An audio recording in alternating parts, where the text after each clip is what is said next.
First I would say that ICICI was a really terrific place to start my career. I always say it was a dream first job. After a fairly influential 2 years at IRMA, the Institute of Rural Management, where I did a 2-year MBA, and also a very, I would say, influential summer internship with Vijay Mahajan's microfinance organization that's called Basics. It was really a wonderful sort of start to my career in that sense. And really at ICICI, what I took away most was the power of scale, the courage to think big. So to give you an example, in the early days of our work in the bank in microfinance, where ICICI was also relatively speaking a new entrant in the early 2000s. And we really started taking the work to some significant scale. Many people, industry insiders told us, don't you think this is all growing too fast? ICICI is turbocharging this too much. And at that point, interestingly, the customer base was, tiny. It was, 1 million people, I think, give or take, that was being served by the industry. And today, when I think of that number, that is close to 50 million or thereabouts. But ICICI always had this DNA of, India requires an approach of, scale rather than small experiments. And that's really something that was imprinted, I would say, in me. Also at ICICI and slightly after that, I had an approach to see the power of innovation in finance. Not many organizations give you that opportunity. But in ICICI, again, for instance, I worked on India's first rainfall insurance. So here the idea was very simple, but very elegant, that one of the major sources of risk that farmers face is rainfall failure, and your incomes are very closely tied to that issue, but it's beyond your control. Ideally a risk that insurance should take care of, but at that time there really was no such product. And I had a chance to work with the World Bank and ICICI Lombard to really design and offer for the first time in India a rainfall insurance contract for farmers, I think in Telangana, rural Telangana. And again, really powerful to sort of see, if you take a markets approach, how you can address pretty fundamental problems such as eliminating rainfall risk for farmers. At Dvara, which is, where I've been for the last 10 years plus, which has really been my, I think the main element of my leadership journey, and I'm sure we'll talk about that more later. But at Dvara, it's really been a really nice confluence of both working on innovation as well as scale. This was also really my first experience of leading a large organization. And while it's still very much work in progress, I would say that I have learned much of my leadership lessons from dealing with all of the growing up and scale up banks of Dvara and all the wonderful people I've had a chance to work with there. The other, I think, incredible learning opportunity that I wanted to mention was being board chair of this company called Northern Arc Capital, which is a wonderful organization that is connecting capital markets in India with a number of organizations that work on financial inclusion. And so I was kind of board chair in its early years up until about 2 years ago, and learned a lot, I would say, about how to govern a financial institution, how to bring about a long-term sort of orientation rather than a here and now, and really just dealing with and aligning the interests of multiple stakeholders. So while I worked in financial inclusion all my career, I think each of these stints taught me different things, starting from ICICI until the more recent Dvara journey.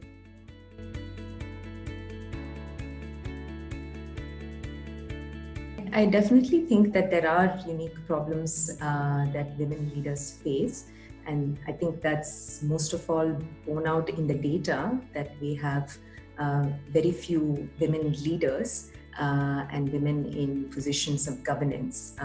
So I think the familiar statistic that we get a lot of smart young women at the entry level, associate level, but as they go through their careers, there seems to be this drop off, and you end up with a much smaller pool.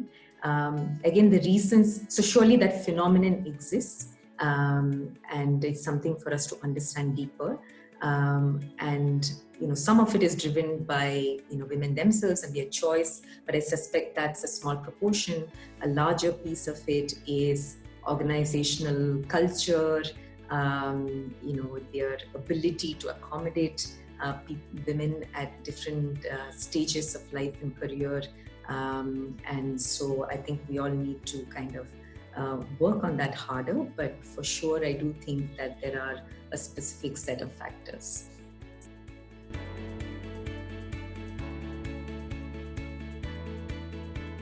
Not any one person in that sense, but I've really had the good luck to work with outstanding leaders and board members throughout my career, particularly the initial board at Dvara, which is really kind of the formative years when you're trying to figure out what kind of organization are you building. We had an incredible board that I learned so much from. And then two individuals in particular I would acknowledge are Dr. Nachiket Moore, who was at ICSCI, and Dvara Trust, who used to be at Starbucks and again was one of our board members and advisors.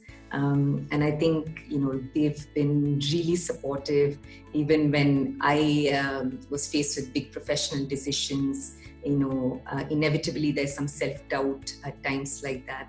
But I think speaking with them has always helped me find courage and just, very positive, very supportive individuals. So both of them in particular, but really been lucky to work with a wonderful set of business leaders.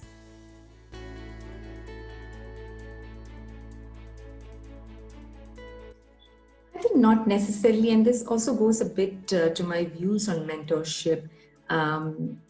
I at least don't look at mentorship as replicating somebody else's journey, because that's, pretty hard to do, right? Even when faced with pretty similar circumstances and maybe even identical choices that we have to make. It's just at the end of the day, it's your journey, and I think you have to figure it out on your own, more or less. Having said that, I think for all of us, it's really valuable to be able to turn to a trusted advisor. I think this can be a peer, it can be somebody outside your industry. Most importantly, who listens without judging, and almost lets you hear your thoughts out aloud. And lets you develop a different perspective on issues. So I think, that's the way I see mentors and mentorship being helpful, rather than in a much more specific sense. And at least for me, I think a lot of the fun was about financial inclusion being new, being uncharted, and it's a space where one could really have a lot of both personal as well as professional impact. So for me, the fact that it was uncharted, I would say, was much of the attraction rather than the other way around. And the other thing on mentorship, I would say, is that specific to women leaders, given that, because that's a topic of interest for us, I think it is important for us to lift more women up within and outside our organizations.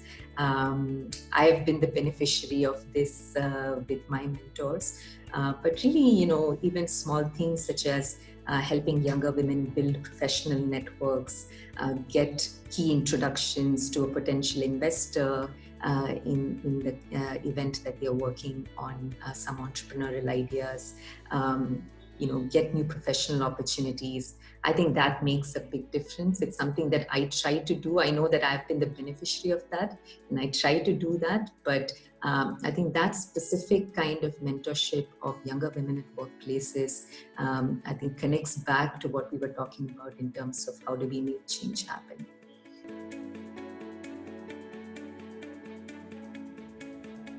I think first is just, having, a very diverse team around you, particularly at leadership levels, that brings together, just different worldviews and skill sets. I'm not even talking in the obvious sense of diversity in terms of gender, educational backgrounds, but just different worldviews. I'll tell you, as the founding group of Dvara, we were just so lucky. We had people with very different backgrounds. One of the co-founders, Dvara Trust, he came from a coaching background. He had worked on campaigns for politicians in the US. And here were most of us with sort of a banker view of the world. And a lot of what I learned about bringing out the best in people, I think one of the things he kept talking about is, elevate people's strengths and sort of diminish their weaknesses. And these were things that he had actually done. He would not be considered in, I think, most contexts as a obvious choice to be a co-founder of a financial services organization. He had never done that before. But I think a lot of what we achieved would not have been possible without him. So very firm believer that we should do that. And I think the extension of that is to say, don't just then collect a lot of interesting people and force them into a mold. But the challenge is, can you build within your organization space for genuine discussion, disagreement, respectful, but really kind of challenging each other. I think we are all better off for that.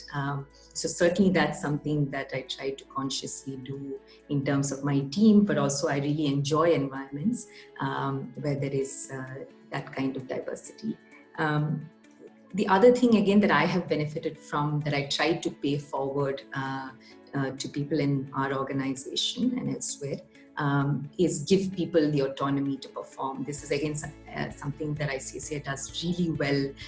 Take young people and give them almost, overwhelming kind of task or responsibility.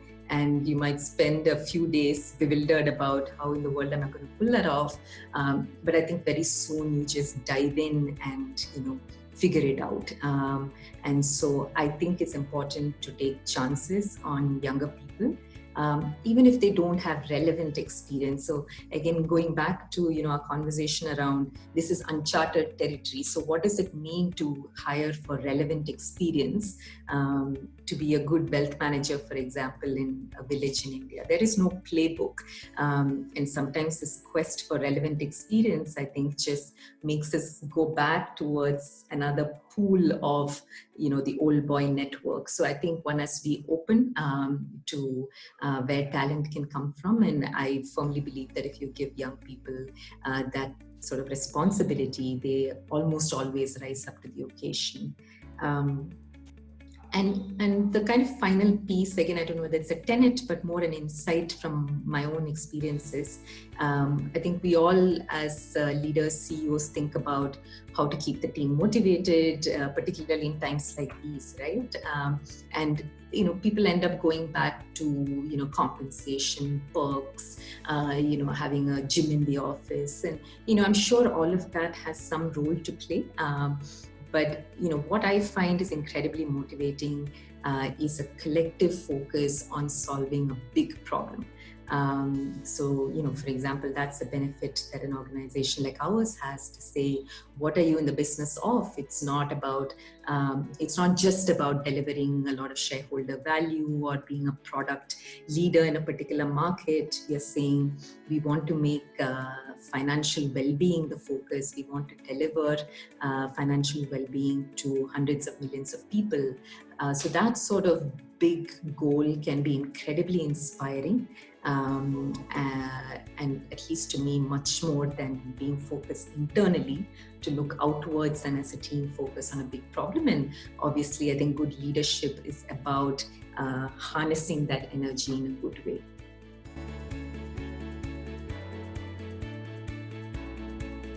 I think the pandemic really has underscored the fact that in a way we are all in this together. And if you look at particularly the economic impacts of this, I think while some people bore the brunt of it, it was really, I think, just incredibly painful to see all those images in early April of migrants walking hundreds of kilometers home. So I think, some of them bore the brunt a lot more than others.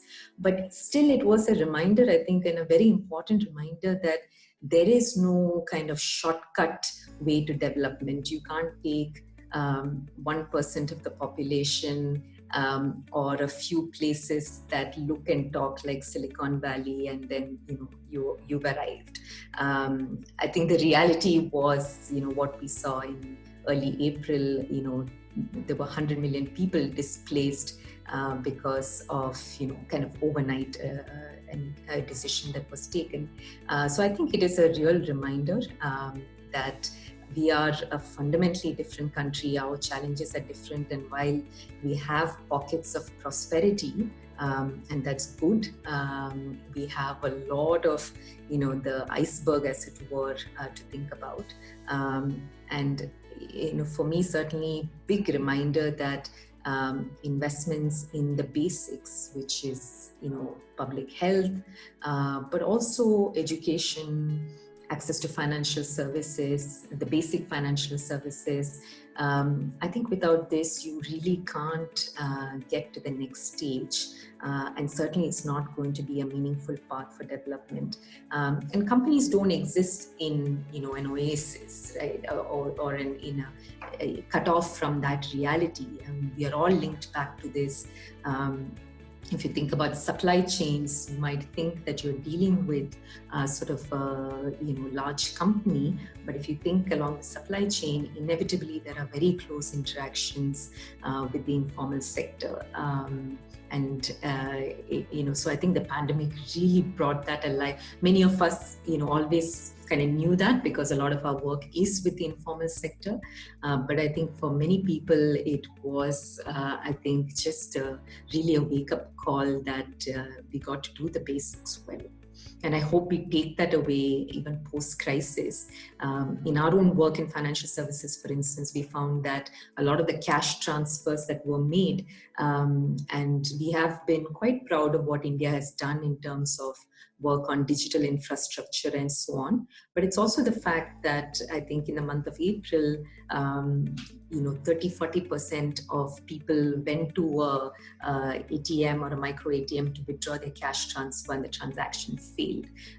So we continue to have a lot of last mile issues, and we just absolutely have to fix it.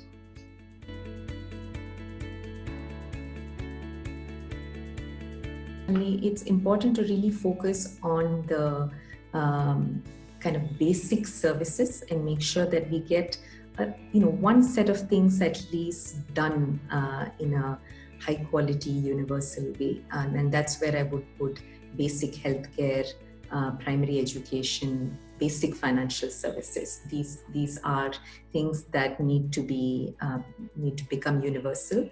And we've made a lot of progress, I think, since, if I think about over the span of my own career and financial inclusion, I think it's been tremendous. I mean, I'm always critical in that sense, but if I step away a little bit, it's also the fact that we made a lot of progress. And, the problem, again, if you look at the data, it's not so much with the kind of poverty that we used to face maybe 20 years ago. Extreme poverty has by and large been eliminated. One hopes that the pandemic doesn't cause much of a reversion on that. But extreme poverty in India is, more or less in the rearview mirror. We have a lot of people who have risen above the poverty line by the sheer dint of their own hard work, but also the fact that the economy has been growing at a healthy rate for much of the past few years. And now the challenge, if we think about our organizations, more broadly policy, is to say that how do we make sure people don't now fall back, and that there is a path towards upward mobility, given that it's taken us so many years and effort to get past the extreme poverty type issue. which is where I think basic services are really important, right? So, for example, one of the reasons why a lot of people in India who are previously not poor fall into poverty, which is like a backward slide, is often always a hospitalization episode. And it's the double whammy of having to pay that bill from out of your own pocket, but also not being able to work for a considerable period of time. Now, these are things that we should be able to do something about, because this is not a new fact. It's been happening.